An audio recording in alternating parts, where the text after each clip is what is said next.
University మంచి భవిష్యత్తు కోసం తెలుగు విద్యార్థులు ఇష్టపడే యూనివర్సిటీ. హలో నమస్తే, welcome to another episode of రామోయిజం. దేవుళ్ళకు కూడా కష్టాలుంటాయి, దేవుళ్ళకు కూడా కథలుంటాయి. ఈ కష్టాలని కథలని బంధించి పురాణాల రూపంలో మనిషికి చెప్పే ప్రయత్నమే పురాణాలు. రామాయణం, మహాభారతంగా అనేక పురాణాలుగా బయటకు వచ్చాయి. ఈ అంశంపై అంటే అనేక వివాదాస్పద ట్వీట్లు చేసి ప్రకటనలు చేసిన రామ్ గోపాల్ వర్మ గారు పురాణాల గురించి, వాటిలోని క్యారెక్టర్స్ గురించి ఏమంటారో ఇవాల్టి రామోయిజం. నమస్కారం. లేటెస్ట్ ట్వీట్ ఏంటి రామ్ గోపాల్ వర్మ గారు?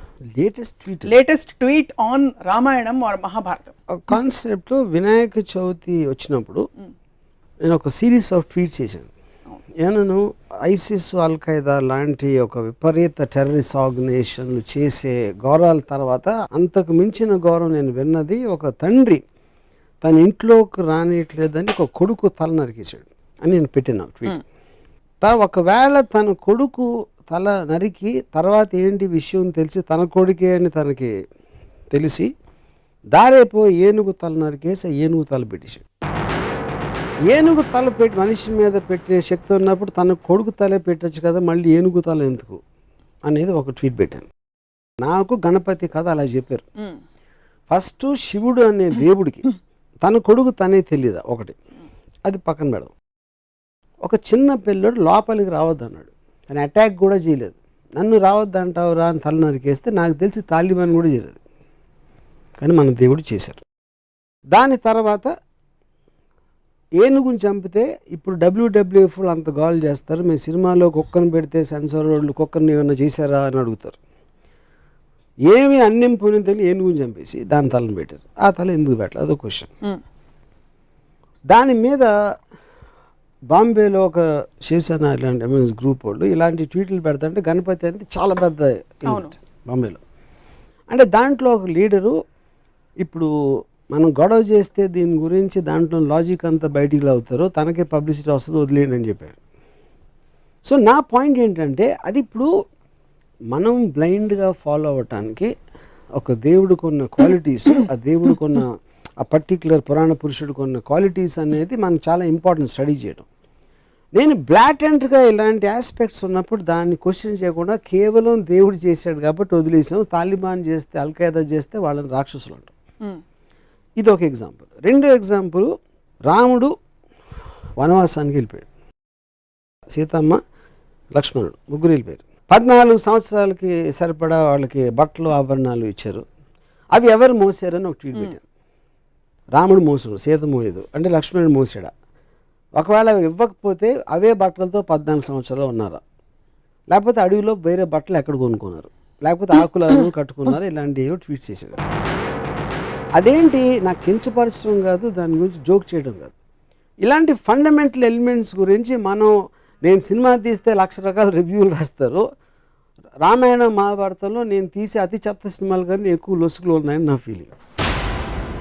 వాటికి ఎవరు ఇంత పూజిస్తారు కానీ రివ్యూస్ రాయరు. నా సినిమాలు ఏమో చూడరు, ఫ్లాప్ చేయిస్తారు. ఆ జలసీ తోటి నా మనసులోంచి వచ్చిన ఒక ఆక్రోషం నుంచి ఆ ట్వీట్స్ వచ్చాయి. ఇక్కడ కార్ ఆన్ చేస్తే అక్కడ డోర్ తీస్తారు, మధ్యలో కార్ ఆగిపోయిందా, పెట్రోల్ పోయించాడా, ఈ డీటెయిల్స్ అన్ని మీరు చూపించారు కదా మీ సినిమాలో. అంటే నా పాయింట్, ఒక ఫాదర్ కొడుకు తల నరికేయడానికి కారు ఆపేశారు, పెట్రోల్. ఎంత చిన్న ఎగ్జాంపుల్, అది సరిపోతుందా? అంటే దానికి దీనికి పోలిస్తే మీ గురించి నాకు అర్థమవుతుంది. ఈ పోలిక కరెక్ట్ అని అనుకుంటే సివియారిటీ ఆఫ్ ద థింగ్ అది కాదు. ఇక్కడ లాజికల్ కార్లు పెట్రోల్ ఉందా లేకుండా వెళ్ళిందా అనేది దాని వలన ఏమి మీకు మారల్ ఆస్పెక్ట్ అనేది ఏమి రాదు. మీకు ఒక స్టోరీలో ఒక లాజిక్ అది. ఇక్కడ it is destroying the fundamentals of God. That is okay. I'm talking about రాముడు బట్టలు మోసాడా, వాళ్ళు ఇస్త్రీ చేసుకున్నారా, గంజి పెట్టి ఇస్త్రీ చేస్తారా, లేకపోతే వాటి ఆ క్వశ్చన్స్ కి ఆన్సర్ గా ఇది కథలో ఓకే. అప్పుడు okay, so okay, I agree, you're right, I'm wrong. So ఇంకో ఎగ్జాంపుల్ ఇస్తాను. కైకేయి పాతకి రాముడిని అడిగి పంపించేస్తుంది, రాముడిని అడిగి భరతుడికి పట్టాభిషేకం. కైకేయి ఎందుకు చేసింది? రాముడు కన్నా తన కొడుకు అంటే ఎక్కువ ఇష్టం భరతుడు, తన భద్రుడికే రావాలని ప్రతి తల్లికి ఉంటుంది. మాట ఇచ్చింది ఎవరు? దశరథుడు. నువ్వు ఏం చేస్తే చేస్తాను. ఎందుకు? ఆ పర్టిక్యులర్ టైంలో ఎమోషన్లో ఏదో ఒక టైంలో తను ఇచ్చాడు మాట. ఆ మాట ఇప్పుడు నాకు చేయాలని, రాముడే కావాలి. రాముడే ఎందుకు కావాలని నాకు బ్రాహ్మణంలో ఎక్కడ లేదు.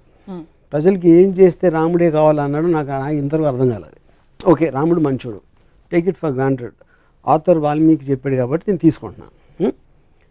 నెక్స్ట్ కట్ ఏంటి, ఒక రాజు, ఒక దశరథుడికి అయోధ్య రాజుగా ప్రజల పట్ల ఎక్కువ రెస్పాన్సిబిలిటీ ఉందా, పాతకైన కైకేయికి ఇచ్చిన మాట ఎక్కువ రెస్పాన్సిబిలిటీ ఉందా? అప్పుడు నాకు రంగనాయకం విశ్వరోక్షణలో ఒక ఎక్స్ట్రాడినరీ పాయింట్ ఏమనిపించిందంటే, కైకే నాకు ఇచ్చిన మాట మీరు నిలబెట్టుకోరు, మాట తప్పితే మోక్షం రాదు అనే భయంతో నా మాటకి విలువిస్తున్నారు.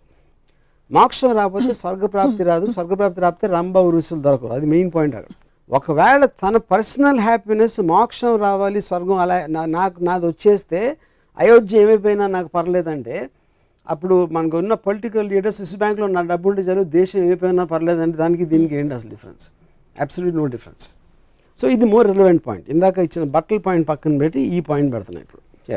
ఇవన్నీ సింబాలిక్గా ఎందుకు చూడరు మీరు? ఏంటి సింబాలిక్? ఫేస్ వాల్యూ తీసుకోకుండా. ఫేస్ వాల్యూ ఎట్లా తీసుకుంటాం? దేవుళ్ళని కూడా ఫేస్ వాల్యూ తీసుకుంటే ఇప్పుడు సినిమాలని ఒక కేవలం వినోదం కోసం ఒక వారం వచ్చి 2వ వారం వెళ్ళిపోయి సినిమాకి మీరు అంత సీరియస్గా తీసుకుని దాన్ని విశ్లేషిస్తూ ఉంటే, మొత్తం మారల్ వాల్యూస్ నిలబెట్టే పురాణాలని ఇష్యూలు సీరియస్గా తీసుకుంటే ఎట్లా ఉంటుంది? సో తత్ఫలితంగా పురాణాలు కేవలం తలాతోకలేని ఇంట్రెస్టింగ్ కథలు ఆప్షనే అదా, లేకపోతే పురాణాలు సమాజ విరుద్ధంగా జరిగే అనేక అంశాలని మనం జస్టిఫై చేస్తున్నాం కాబట్టి పురాణాల్లోనే ఎక్కువ క్రైమ్స్ జరుగుతాయి. మన మామూలు మీరు రేపు పొద్దున ఈనాడు లేకపోతే టీవీ ఇలాంటి టీవీల్లో చూసే కన్నా ఎక్కువ క్రైమ్స్ నాకు తెలిసి పురాణాలు జరుగుతాయి. అబ్సల్యూట్లీ లేనిది. యూనో అది ఉండాలా ఉండకూడదా క్వశ్చన్ కాదు, పాయింట్ అది కాదు. మన అంత పూజ నుంచి అంటే అది మన మెంటల్ స్టేట్ని రిఫ్లెక్ట్ చేస్తుంది. పురాణాన్ని సీరియస్గా తీసుకునేవాళ్ళు అది యాక్చువల్లీ అతని మెంటల్ స్టేట్ రిఫ్లెక్షన్ అది. యూనో సో దాని మీద నేను అబ్జర్వేషన్ చెప్తున్నాను అంతే. రంగనాయకమ్మ గారి విశ్లేషణల ప్రభావం ఇది మీరు నేరుగా చదివి. రంగనాయకమ్మ విశ్లేషణ క్వశ్చన్, రంగనాయకమ్మ ఒక థాట్, ఐన్ ర్యాండ్ అనేది ఒక థాట్. వాళ్ళు ఇచ్చినట్టు తీసుకోకుండా దాన్ని ప్రశ్నించి దాని గురించి ఆలోచించి చేసిన ఒక విశ్లేషణ, ఒక ఆబ్జెక్టివిస్టిక్ అండర్స్టాండింగ్. మొత్తం ప్రపంచంలో ఎవరిదైనా వెళ్ళేది మీరు ఇచ్చింది తీసుకోకుండా దాని వెనకాల ఉంది, ముందే ఉంది, దాని రీజన్స్ ఏంటి అనేది తెలుసుకుని చేయడం అనేది ప్రోగ్రెస్కి అవసరం. సో ఓవరాల్గా ఈ క్యారెక్టర్స్, ఈ ఎపిసోడ్స్ ఏవైతే మనం ప్రస్తుత సమాజంలో అర్థం చేసుకోలేనివి, ఫర్ ఎగ్జాంపుల్ బిగమి, 2 భార్యలు ఉండే దేవుళ్ళు కావచ్చు, వీటన్నిటి వల్ల ఈ పురాణాలు చదవకూడదంటారా మీరు, లేకపోతే చదివినా ప్రశ్నించండి అని అడుగుతున్నారు కదా. ఇప్పుడు దానికి ఒక గాడ్లీనెస్ ఇవ్వటం కరెక్ట్ కదన్న. లుక్అప్ చేసి ఇలాగా ఒక గౌరవంతో చూడటం. మీరు ఏదో ఒక ఫోక్లోర్ కథలాగా విన్నారా, లేకపోతే చందమామలో కథ వచ్చిందా అనేది వేరు. మీకు మారల్ సింబల్స్ కింద ఉన్న పురాణ పురుషులు వెనకాల కథలు ఇవా అన్నప్పుడు ఏ మారల్ దాంట్లోంచి తీసుకుంటారు? ఉదాహరణకి అది రాముడు మంచివాడు, ఎక్కువ ఎందుకు మంచివాడు ఎంతవరకు అర్థం కాదు. రాముడు ఇప్పుడు శూర్పణఖ అని ఒక స్త్రీ తను కోరి వచ్చింది, ముక్కు కోసేది. అది అంటే అందవికారం అంటే అంతకుముందు అందంగా ఉండాలి కదా, ముక్కు కోస్తే ఏమవుతుంది? లేకపోతే అంతకుముందే అందవికారంగా ఉంటే ముక్కు కోసిన మాత్రం మళ్ళీ ఇంకా పెరగదు వికారం. సో మనం ఈవ్టీజ్ చేస్తున్నాం, ఒక అమ్మాయిని ఇలా అంటున్నాం అంటే మన సమాజంలో ఇప్పుడు ప్రాస్టిట్యూట్స్ని కూడా లా ప్రకారం గౌరవంగా చూడాలి, మనం కించపరిచి చూడకూడదు. ఎందుకంటే వాళ్ళు ఎందుకు అయ్యారో ఆ కారణాలు ఏదో రకరకాలు ఉంటాయి. సో ఒక స్త్రీని తన కంటి ముందు ముక్కు కోస్తా ఉంటే చూస్తే అది మంచి బరుడు ఏంటి? దాంట్లో ముందు రాగానే కోసేలేదు, ఫస్ట్ ఏం చేసింది చెప్పండి.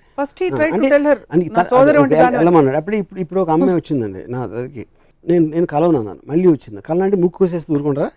ఇప్పుడు మీకు చట్టపరంగా అది కాదు, ఎథికల్ అంటున్నా. మీ చట్టం పక్కన పెట్టండి, ఎథికల్గా కేవలం ఒక హ్యూమన్ యాంగిల్లో ఒక అమ్మాయి అలా వస్తే ముక్కు కోసేస్తారా అంటున్నా. మీరు చెప్పండి.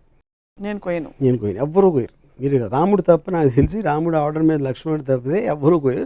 తాలిబాన్కి వస్తారు కాబట్టి రాముడు మరి తాలిబాన్ లా అది కాదు నేను అడుగుతున్నా, అదే క్వశ్చన్ నేను అడుగుతున్నా. నేను పెట్టిన ట్వీట్స్లో కూడా ఈ రెండిటికి నాకు సిమిలారిటీస్ కనిపిస్తున్నాయి, నాకు అర్థం కావట్లేదని పెట్టినాను.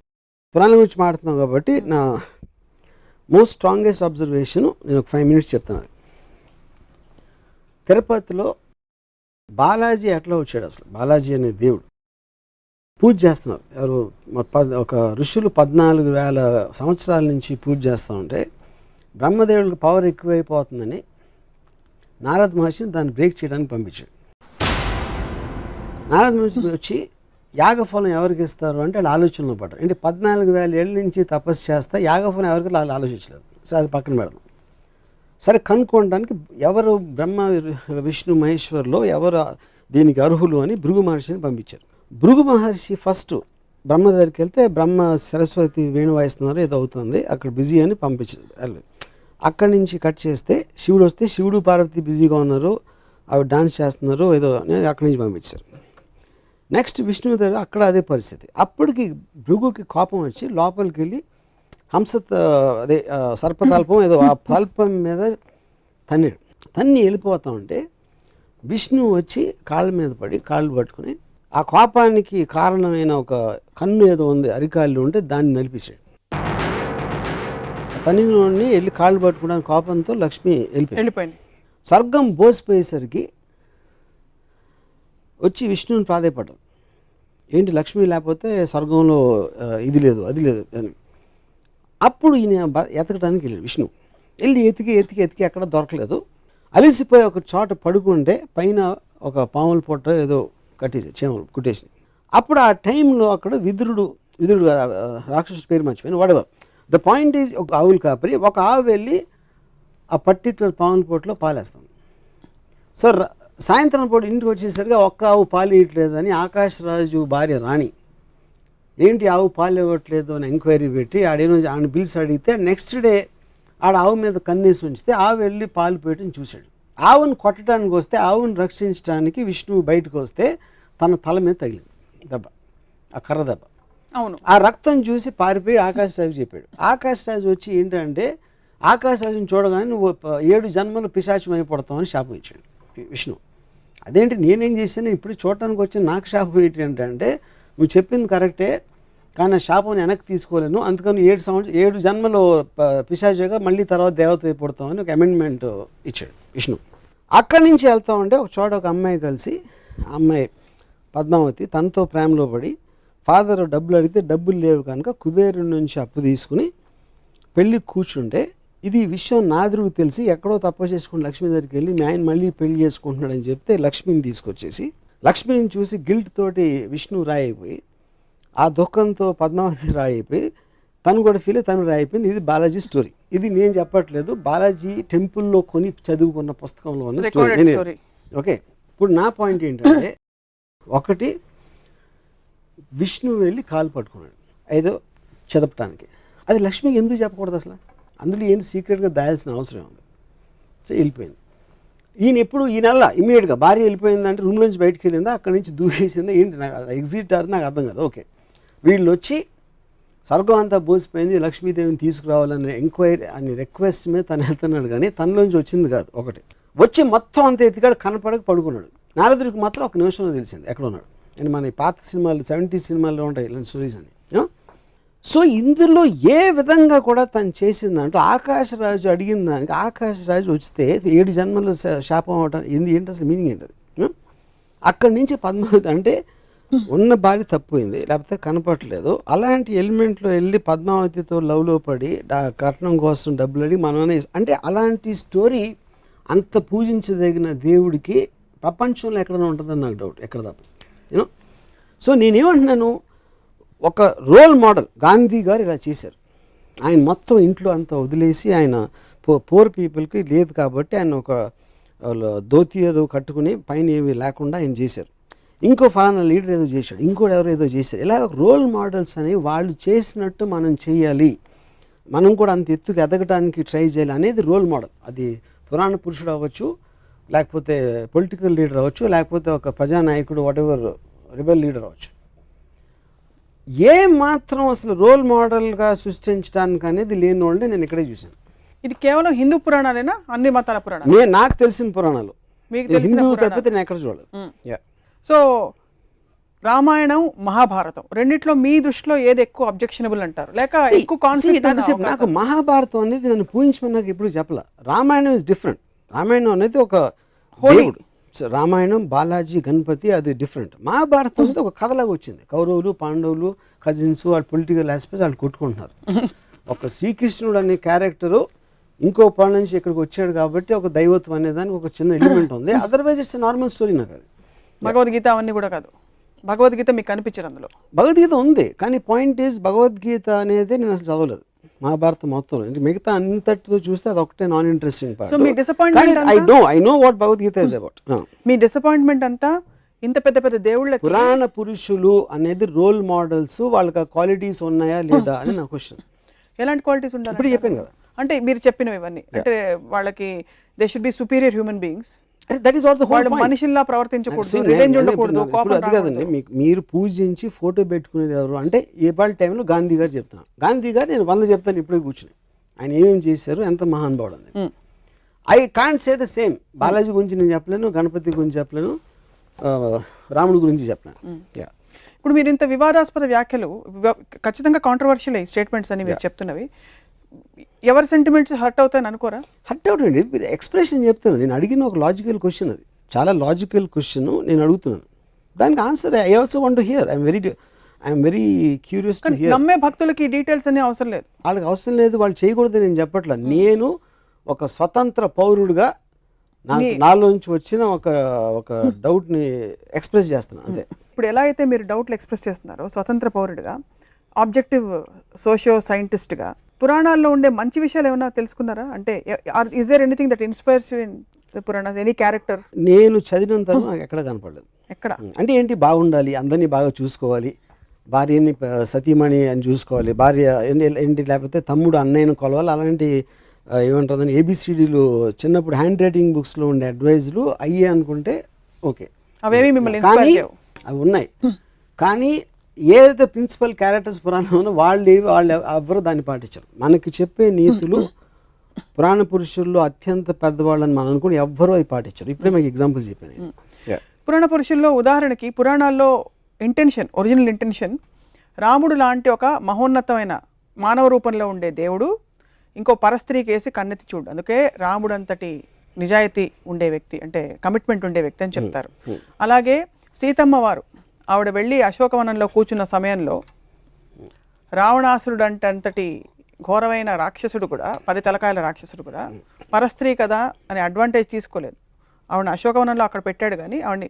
So there lot of good things to talk about. ఇప్పుడు చెప్తాను. ఇప్పుడు విష్ణువు అనే ఒక దేవుడు డబల్ రోల్లో రాముడు కృష్ణుడుగా వచ్చాడు. రాముడేమో ఏకపతివ్రతుడు, కృష్ణుడేమో 1000 మంది గోపికలతో ఉంటాడు. సో అప్పుడు ఎవరిని తీసుకోవాలి నేను? ఇదొక కృష్ణుడు కాదా? ఇదొక యుగం, అదొక యుగం. యుగం కాదు, యుగాలు ఎందుకు? యుగాలు మారినా మీకు నీతులు ఎట్లా మారుతాయి? ఎందుకంటే ఫోకల్ పాయింట్ మారుతుంది, మీరు పర్స్పెక్టివ్. అప్పుడు రాముడు ముందా కృష్ణుడు ముందా? రాముడు ముందు. అప్పుడు కృష్ణుడికి 1000 వస్తే ఇప్పుడు 1,00,000 అవ్వాలిగా. ఇంకొక అవతారం వస్తే వస్తుందేమో. అది కాదు, మీ రోల్ మోడల్ అప్పుడు మనం ఫాలో అవ్వాలి. రాముడు రోల్ మోడల్ ఎందుకు ఏకపత్నివ్రతుడు, మనం కూడా ఒకే అమ్మాయితో ఉండాలని రోల్ మోడల్. అవును, శ్రీకృష్ణుడు దాన్ని బ్రేక్ చేశాడు మీరు చెప్పిన లా ప్రకారం. ఇంకో యుగంలో అది వర్తించదు, అందుకని 1000 మంది గోపికలను తీసుకున్నాడు. అప్పుడు నేను రోల్ మోడల్, నాకు కృష్ణుడు అయ్యాడు. ఇప్పుడు ఇంకా అడ్వాన్స్ అయింది కాబట్టి ఇప్పుడు 1,00,000 గోపికలు అవుతావా, మళ్ళీ వెనక్కి వెళ్తామా? శ్రీకృష్ణుడు మీకు రోల్ మోడల్ అయినప్పటికీ శ్రీకృష్ణుడు స్వచ్ఛమైన ప్రేమ, ప్యూర్ లవ్.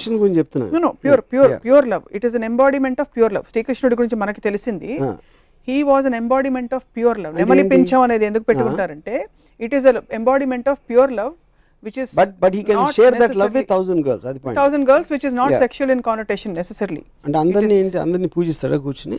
అది తెలియదు, but this is what we know. నెమలి పింఛం అన్నది కూడా సంకేతం. నెమలి పింఛం అని పక్కన పెట్టిన అది డ్రెస్, అది ఇప్పుడు ఎవరు క్యాప్ వేసుకున్నట్టు అప్పుడు నెమలి పింఛం వేసుకుంటారు. దానికన్నా ఎక్కువ ఇంపార్టెన్స్ ఇవ్వద్దు. తను చేసే పని చెప్పండి నాకు, ఏం డ్రెస్ అనేది మన costume is not the point, సీన్లో కంటెంట్ అనేది పాయింట్. అక్కడ సీన్లో కంటెంట్లో విష్ణు అవతారమే రాముడు, విష్ణు అవతారం. రాముడు ఏకపత్ని భక్తుడు అని చెప్పినప్పుడు తను ఇంకో రోల్ వేసినప్పుడు మొత్తం ఆపోజిట్లో వేస్తే దానికి వ్యాలిడిటీ ఏంటని అడుగుతున్నాను. కాబట్టి రెండింటికి వ్యాలిడిటీ లేదంటారా? ఒకటి తీసుకుంటారు. క్వశ్చన్ అది కాదు, రోల్ అంటే ఇప్పుడు రాముడు అది ఒక్కటి చేసి ఉండొచ్చు, దానికి ఆపోజిట్గా 10 చేశారు దాంట్లోనే, రామాయణంలోనే నాకు చెప్పాను.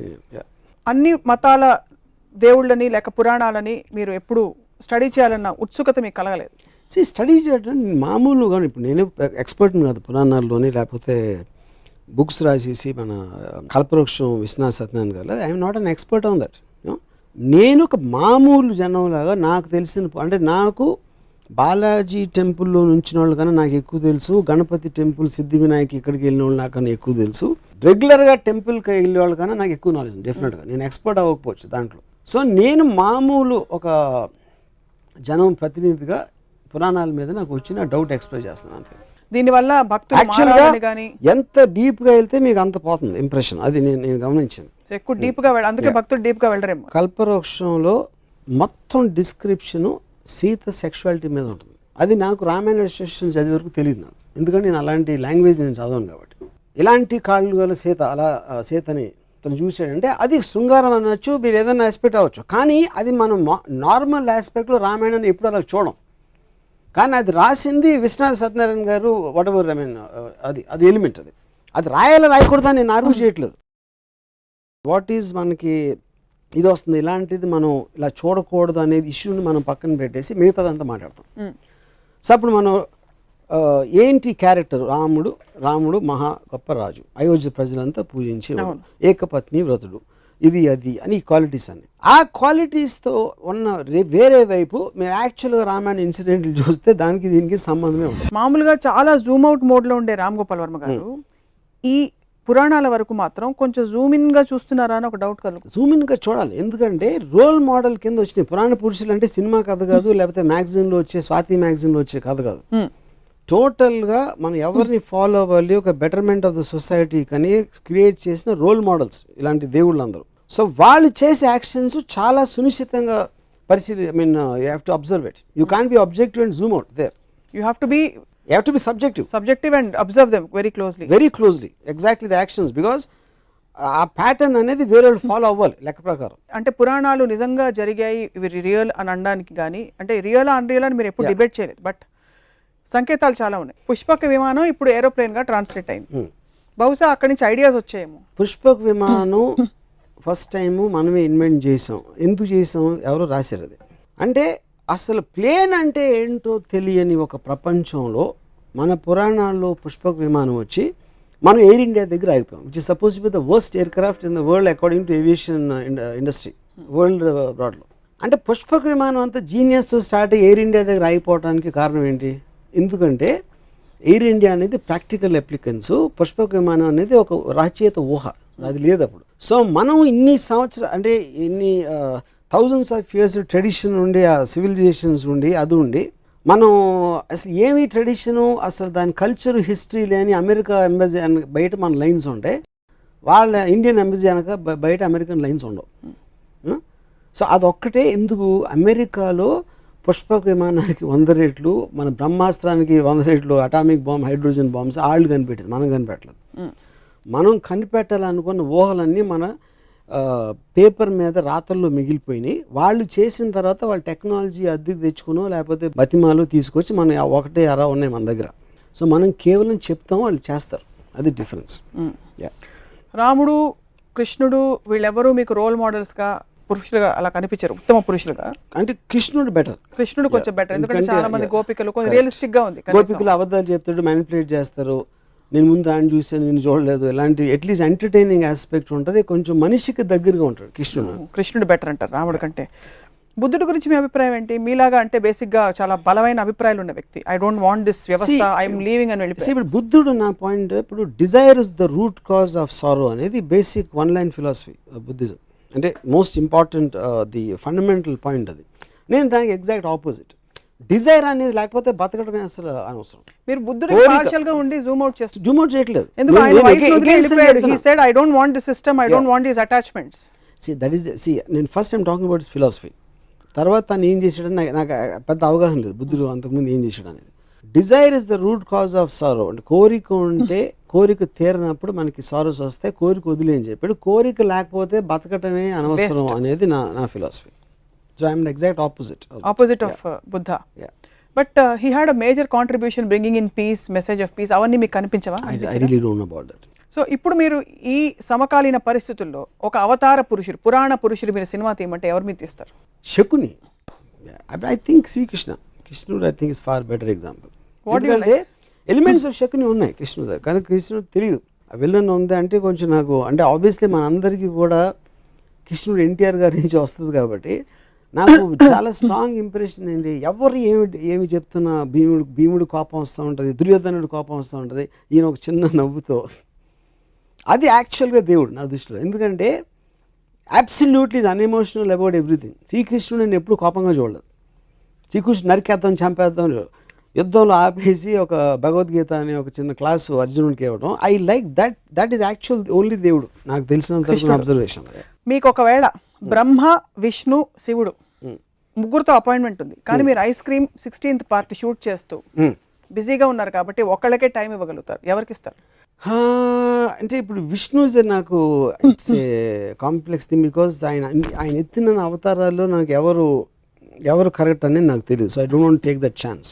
బ్రహ్మ అనేది నేను ఎప్పుడు దేవుడిగా చూడలేదు, ఎందుకంటే ఎవరు పూజించరు. బ్రహ్మకు సృష్టించడం కాకుండా వీణ వినటం తప్పిస్తే తను ఇంకేం చేస్తాడో నాకు తెలియదు. అట్లీస్ట్ నాకు ఆ నాలెడ్జ్ లేదు. శివుడు ఐ లైక్ బికాజ్ నాకు getup kind of A power, force అనేది అది ఆస్పెక్ట్. సో వాళ్ళ ముగ్గురే తీసుకుని వాళ్ళు వేసిన అవతారాలు కొంచెం పక్కన పెడితే ఐ థింక్ శివ. కాంట్రాడిక్ట్ అవుతున్నారు కాబట్టి ఐ హ్యావ్ టు ఆస్క్. ఇప్పుడు ఫర్ ఎగ్జాంపుల్ దేవుడు గురించి మాట్లాడుతున్న మన ప్రీవియస్ ఎపిసోడ్లో బ్రహ్మ తప్ప వేరే దేవుడు లేరని చెప్పారు. క్రియేటర్ నేను చెప్పింది, facilitator is different from creator. మీరు చెప్పారు బ్రహ్మ అని, ఈ క్రియేట్ చేసినోడు బ్రహ్మ అంటే ఓకే, నాకు బ్రహ్మ అని పిలవండి, దేవుడు అని పిలవండి, సప్న అని పిలవండి, నాకు ఏమి డిఫరెన్స్ లేదు అంటే. సో ఇప్పుడు క్రియేటర్ అనే దానికి తనకి క్రియేట్ చేసిన తర్వాత నాకు తెలిసి ఏం చేయట్లేదు కాబట్టి నేను మాట్లాడడానికి ఏం లేదు అక్కడ. తర్వాత శివుడు అల్ఖైదా కంటే ఘోరంగా సొంత కొడుకు తలకాయ నరికేశాడు అన్నారు. కరెక్ట్. బట్ శివుడే కలుస్తారు వెళ్ళి, ఎందుకంటే టెర్రరిస్ట్ క్రిమినల్స్ కలవడం నాకు చాలా ఇష్టం కాబట్టి మీకు శివుడు ఆ ఆస్పెక్ట్ వచ్చిందండి. ఓకే. విష్ణు మాత్రం బట్ ఇప్పుడు కృష్ణుడు సెపరేట్ గా తీసుకుంటే నేను కృష్ణుడిని కలుస్తాను. ఇప్పుడు పరిస్థితుల్లో మీకు పురాణాలు అంత ఇంట్రెస్ట్ కాబట్టి అల్టిమేట్ ఆఫ్ మాస్కులిన్ ఎనర్జీ శివుడు, ultimate of feminine energy Adishakti అని చెప్తుంటారు. ఇప్పుడు సినిమాల్లో సెన్సిబిలిటీస్ మరి మెట్రోసెక్షువల్ అని, అంటే ఆడవాళ్ళు మగవాళ్ళగా కనిపించడం, మగవాళ్ళు ఆడవాళ్ళగా కనిపించడం ఇలా వస్తుంది. ఏమన్నా ప్రాబ్లం ఉందంటారా దీనివల్ల? బికాస్ మీరు ప్యూర్ ఫార్మ్స్లో ఇష్టపడతారని from what we know of you. First of all, I never saw them as ultimate in masculine or feminine. That's ఒక ఆర్టిస్ట్ ఇంటర్ప్రిటేషన్ ఆఫ్ దట్. ఇంకా ఇదేంటంటే heterosexual whatever you're talking about, I think it's advancement. మనిషి అనేవాడు creativity అంత ఉంటుంది కాబట్టి, కుదురుగా కూర్చోడు కాబట్టి, ప్రతి దాంట్లో he will want look for advancements and creative aspects. అలా వచ్చింది అది ఇంకా జరుగుతూనే ఉంటుంది. సో మీరు సినిమా తీస్తే will it be on Ramayana or Mahabharata? Definitely Mahabharata. Because more characters, more I mean connectivity and క్యారెక్టర్స్లో చాలా ఏమంటుందని గ్రేనెస్ ఉంది. రామాయణంలో రైటర్ కంప్లీట్లీ రాముడి సైడ్ తీసుకుని ఈ just putting all the other characters, ఈడు మంచి ఆడు చెడు ఇద్దరిని డిఫైన్ చేయట్లేదు. అంటే నాకు రావణాసురుడు ఇప్పటి వరకు ఈ శూర్పణఖ ఇష్యూ వచ్చిన తర్వాత, అంతకుముందు లంక ప్రజలు రావణాసురుడితో హ్యాపీయా కాదా అనేది నాకు ఇంతవరకు అర్థం కాలేదు. అంటే అమెరికా వచ్చి ఫ్రీడమ్ ఇప్పేస్తుందా లేకపోతే దండయాత్రగా వస్తుందా తెలియదు. సో లంక ప్రజలకి లంకేశ్వరుడు అయితే ఇష్టమైతే అప్పుడు రావణాసురుడు ఎందుకు చెడ్డాడు? కేవలం సీతను ఎత్తుకుపోయినందుక చెల్లెల కోసం, లేకపోతే ఇంకేమైనా చేశాడా తన ప్రజలు కానీ వేరే దేశాలు కానీ అనే క్లారిటీ నాకు, అలాంటి క్లారిటీ లేని చాలా ఉన్నాయి రామాయణంలో నాకు. అందుకని I have not connected to that. But Mahabharatam very much I'm connected because it all related to normal people. చిన్నప్పుడు మీకు ఎవరైనా పురాణ గాథలు, పెద్దవాళ్ళు కథలు చెప్తుంటారు ఇంట్లో, మిమ్మల్ని నిద్రపుచ్చుతో చెప్పడం, ఇంట్లో అమ్మమ్మ కానీ నాయనమ్మ గారి అలా ఆంట్స్ కానీ ఏమైనా చేశారా? లేక మీరు మై గ్రాండ్ మదర్, ఇందాక చెప్పాను కదా ఏదో ఎపిసోడ్లో రామాయణం గురించి keep on telling me. Ramayanam గురించి చెప్పేవారు, రామకోట రాసేవారని చెప్పారు. ఆవిడ చెప్పేవారు రామాయణం గురించి. రామాయణం కథ ఆవిడ దగ్గర విన్నారు. విని ఎందుకు నేర్చుకోకూడదో తెలుసుకున్నాను. దశావతారాలు 10 ఉన్నాయి, 11వది ఉంటే ఎవరు అవుతారు? 11వదా? సపోజ్ దశావతారాల తర్వాత ఇంకొక అవతారం ఉంటే ఎలా ఉంటుంది అనుకుంటున్నారు? Maybe NTR the human being. NT రామావతారం. నాకు అందరి దేవుళ్ళు కానీ ఎక్కువ ఎన్టీఆర్ కనెక్ట్ అయ్యాను. ఆయన చేసిన మూలానో వాట్ ఎవర్ మూల, even as a political person, as a politician, as a human being. As a human being I felt that he has far more better qualities than Rama and Krishna, original Rama and Krishna. Like for example, everything, like the way he speaks or the way he comes across, whatever it is. పురాణాలు కేవలం ఇది role models అంత hype లేకపోతే, కేవలం కథల్ని వాస్తవాలుగా చూడగలిగితే వాటికి తావు ఉందని మీరు అనుకుంటున్నారు? అలాంటి స్టోరీస్ పురాణాలకి దేవుడు కనెక్షను, లేకపోతే ఏముంటుందని ఒక లార్జర్ దెన్ లైఫ్ ఆస్పెక్ట్, ఒక దైవత్వం లేని ఆస్పెక్ట్లో కేవలం కథలుగా వస్తే నాకు తెలిసి బి గ్రేడ్ సినిమా ప్రొడ్యూసర్ కూడా దాన్ని యాక్సెప్ట్ చేయడు. అంత లాజిక్ లేని, అబ్సల్యూట్ క్లారిటీ లేని కథలని. ఇప్పుడు ఫర్ ఎగ్జాంపుల్ ఈ ఎపిసోడ్ చూసిన తర్వాత విశ్వ హిందూ పరిషత్ వాళ్ళు వచ్చి మీ మీద దండయాత్రకు వచ్చి మిమ్మల్ని మీతో ఒక డిబేట్కి రెడీ అంటే మీరు రెడీయా? ఇప్పుడు విశ్వ హిందూ పరిషత్ ఎవరు నాకు తెలియదు. ఫస్ట్ ఆఫ్ ఆల్ నా పాయింట్ ఎవరైనా కానీ ఇప్పుడు నేను ఇందాక ఒకటి చెప్పాను, నేను I don't claim to be an expert on Ramayanam. నేను ఒక మామూలుడికి ఆ పురాణాల గురించి ఎంత తెలుసు నాకు అంతే తెలుసు. దాని గురించి నేను మాట్లాడతాను. అప్పుడు దానికి ఎక్స్ప్లెనేషన్ చేస్తా. నీకు అర్థం అవ్వంది ఏంటంటే శివుడు తన కొడుకుని ఎందుకు చంపాడు, తల నరికి ఏనుగు తల ఎందుకు పెట్టాడు, తన కొడుకు తల ఎందుకు పెట్టలేకపోయాడు అనే దానికి ఎక్స్ప్లెనేషన్ నాకు ఇస్తే I will very happily listen. I will be very glad. I might go and join Hindu Parishad. Join అవుతా నాకు సాటిస్ఫాక్టరీ ఆన్సర్ ఇస్తాయి. సేమ్ థింగ్ అయోధ్యను వదిలేసి ఉట్టి ఎవరో ఒక పాతకి కైకేకి ఇచ్చిన వాటికి రాముడిని పంపేసి అంత ఇర్రెస్పాన్సిబిలిటీతో ఒక కింగ్ ఉంటే దాన్ని అది కరెక్టే తను చేసిన ఎక్స్ప్లెనేషన్ ఇస్తే నేను బిహెచ్పిలో చేస్తాను. కృష్ణుడు most intriguing character, most interesting character for you. స్త్రీ క్యారెక్టర్స్లో who is the most interesting character for you in the Puranas? I really doubt any స్త్రీ character has ever been given importance. Always under the feudalistic as societyలో రాసిన book కాబట్టి they're always relegated to the background.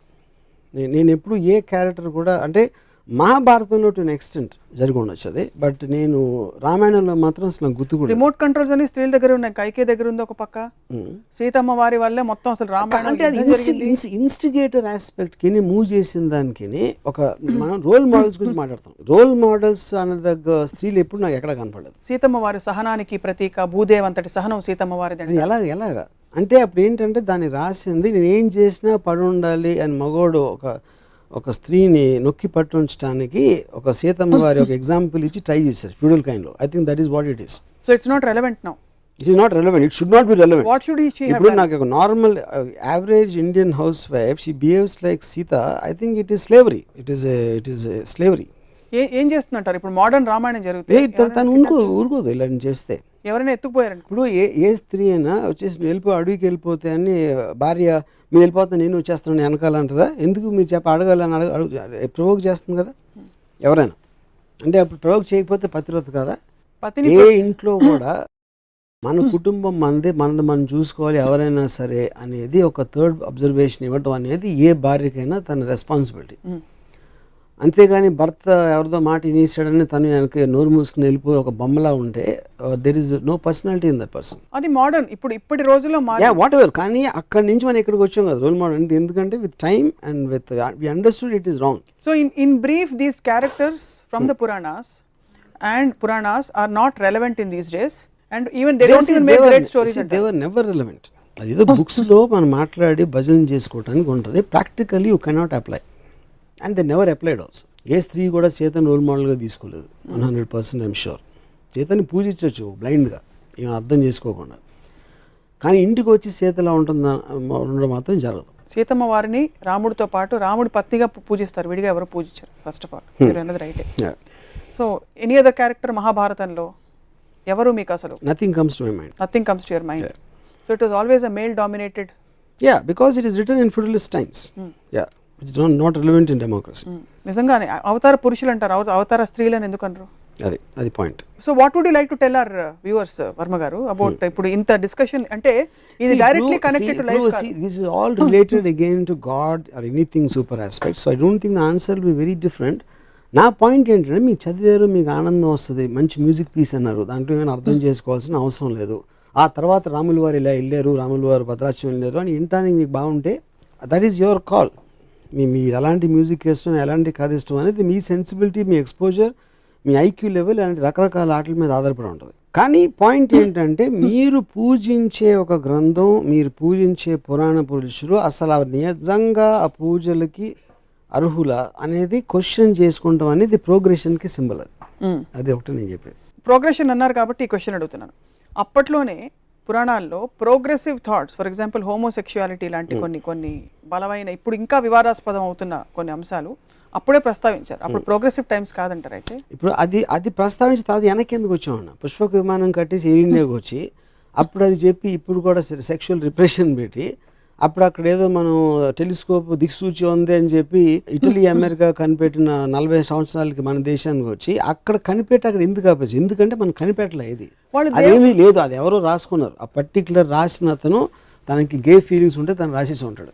But that doesn't mean it is representative of the society. ఆ particular సొసైటీకి representative అని అనుకోదు. అప్పట్లో ఇద్దరు wives ని లేకపోతే అలాంటి పరిస్థితులని నలుగురు భార్యల్ని హ్యాండిల్ చేసే కెపాసిటీ క్యారెక్టర్స్కి ఉండేది. కానీ ఇప్పటి రోజుల్లో అది అన్వయించుకునే ప్రయత్నం చేస్తే సొసైటీ కేయోటిక్ అయిపోతుంది కనుక it is those aspects are not applicable except to see how beautifully in spite of all these things they coexisted అని కొంతమంది విజ్ఞులు చెప్తూ ఉంటారు. బేసిక్లీ అప్పట్లో ఎక్కువ ఉండేది. హారెమ్స్ అనేది వందల ఆడవాళ్ళు మెయింటైన్ చేసేది పురాణాల్లో ఉండేది. In any religion including the kings 1940 ముందు ఉన్న ఇండియన్ కింగ్స్ కూడా they use to maintain a lot. So the point of complete ఆడవాళ్ళకి ఫ్రీడమ్ ఇవ్వకుండా ఇష్టం వచ్చినట్టు బతికే ఆస్పెక్ట్ అనేది ఫ్యూడలిజంలో ఉంటుంది. And all Puranas are connected feudalism. ఎందుకంటే రాముడు వాళ్ళందరూ రాజులు, మహారాజుల కాలంలో జరిగిన స్టోరీ అది. అవును. సో ఆ ఆస్పెక్ట్లో మీరు ఇందాక చెప్పిన దానికి రెలవెన్స్ ఉండదు. అది ఇప్పుడు దాంట్లో ఏంటి, మీరు ఒక లిబరల్ సోషల్ ఒక కాంప్లెక్స్ ఆస్పెక్ట్ ఆఫ్ డెమోక్రసీ సొసైటీలో ఉన్నప్పుడు ఇద్దరు భార్యలకి మల్టిపుల్ వైఫ్స్కి ఫ్యూడలిస్ట్ కాలంలో ఉండేదానికి ఫండమెంటల్ తేడా ఉంది. ఎందుకంటే అక్కడ రిప్రెషన్ ఎక్కువ ఉంటుంది. ఇప్పుడు రిప్రెషన్ ఉండడానికి ఛాన్స్ లేదు. ఎందుకంటే ఒక అమ్మాయికి తన భర్త నచ్చకపోతే she can walk out, she can ask the help of the law or society or she can stand on our own feet. అంత ఫ్రీడమ్ వచ్చినప్పుడు పురాణాలు హ్యావ్ నో రిలవెన్స్. ఒక చిన్న క్వశ్చన్ నేను మిమ్మల్ని అడుగుతాను, మీరు అడుగుతున్నారు కాబట్టి చాలా ప్రశ్నలు పురాణాల గురించి. I would like to ask you, గుళ్ళు కట్టించినప్పుడు కూడా రాముడు అవతారం, కృష్ణుడు అవతారం, నరసింహ అవతారాన్ని కూడా కట్టించారు గుడి. పరశురామ అవతారానికి లేదు. ఫస్ట్ వచ్చిన మత్స్య, కూర్మ, వరాహ అవతారాలు ఉన్నాయి. వాళ్ళ గుళ్ళు ఎందుకు లేవంటారు? ఇప్పుడు గుళ్ళు కట్టడం అనేది బేసిక్గా అంటే ఆల్వేస్ మనకు ఒక హ్యూమన్ బీయింగ్ ఆస్పెక్ట్ ఉన్నది దాంట్లో. ఏదో చేస్తారు అని అప్పుడు. ఎందుకంటే చేపని ఏం చేసినా చేప ఈదుతుంది, ఈదటం కన్నా ఇంకేం చేస్తుందో తెలియదు మనకి. వరాహం అంటే ఇప్పుడు నేను లోకలైజ్ లాంగ్వేజ్లో పందు ఏదో వడవర్ ఐ మీన్. సో ఒక యానిమల్ ఆస్పెక్టు, ఒక చేప, ఒక స్నేకు, సర్పావతి ఇవన్నీ కూడా you don't know where else to take it. కానీ అంటే మన కార్టూన్స్ లాగా ఒక హ్యూమన్ ఆస్పెక్ట్ ఇచ్చేస్తే కార్టూన్కి మీ కనెక్టివిటీ ఎక్కువ ఉంటుంది. సో హ్యూమన్ అవతారాలన్నీ కూడా శ్రీకృష్ణుడు అవతారానికి మత్స్య అవతారం చేప, శ్రీకృష్ణుడు అంటే మనిషి. అప్పుడు ఎలా ఉంటాడు, ఏం చేశాడు, తను పొద్దున్న లేచి ఎవరికి పుట్టాడు, ఎలా పెరిగాడు, బాల్యం, తర్వాత ఏం చేశాడు, ఇవన్నీ ఉంటాయి. కాబట్టి మీకు కనెక్టివిటీ అనేది జరుగుతుంది ఎక్కువ, which is the reason why human shapes అనేది ఇంపార్టెంట్ అక్కడ. సో హ్యూమన్ షేప్స్ లేని అవతారాలకు అందుకే గుళ్ళు లేవు. That's the main issue. మీకు చాలా భయంకరమైన నాలెడ్జ్ ఉంది పురాణాల మీద. ఉంది కాబట్టి ఈరోజు మీ అభిప్రాయాన్ని మాతో పంచుకున్నారు. టీవీ ఛానల్ తరఫున, బహుశా మీ తరఫున కూడా ఇది ఎవరిని నొప్పించడానికి ఉద్దేశించిన కార్యక్రమం కానే కాదు. కేవలం ప్రజాస్వామ్యంలో స్వేచ్ఛగా మీరు వ్యక్తపరిచే, రామ్ గోపాల్ వర్మ గారు వ్యక్తపరిచే కొన్ని అభిప్రాయాలు, ప్రశ్నలు, బహుశా ఎవరికైనా సమాధానాలు ఉంటే గనక తప్పకుండా మమ్మల్ని మీరు కాంటాక్ట్ చేయవచ్చును.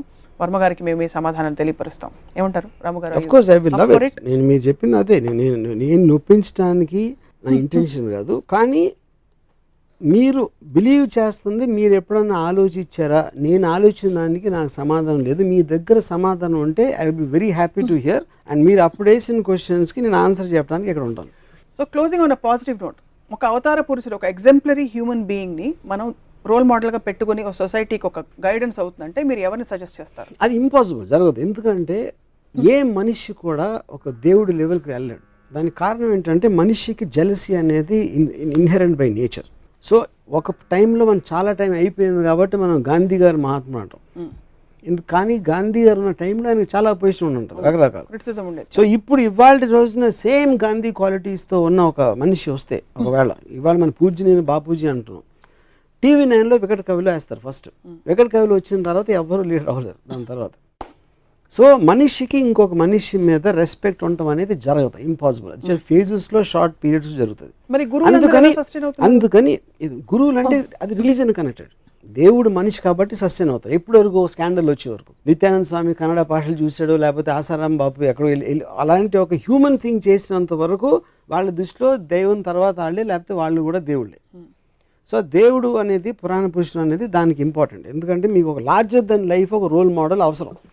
అండ్ అది మనమే సృష్టించుకుంటున్నాం. దేవుడు సృష్టించాడు, మనం సృష్టిస్తున్నాం దేవుడిని మన అవసరం కోసం. Although it's not relevant to the discussion we had.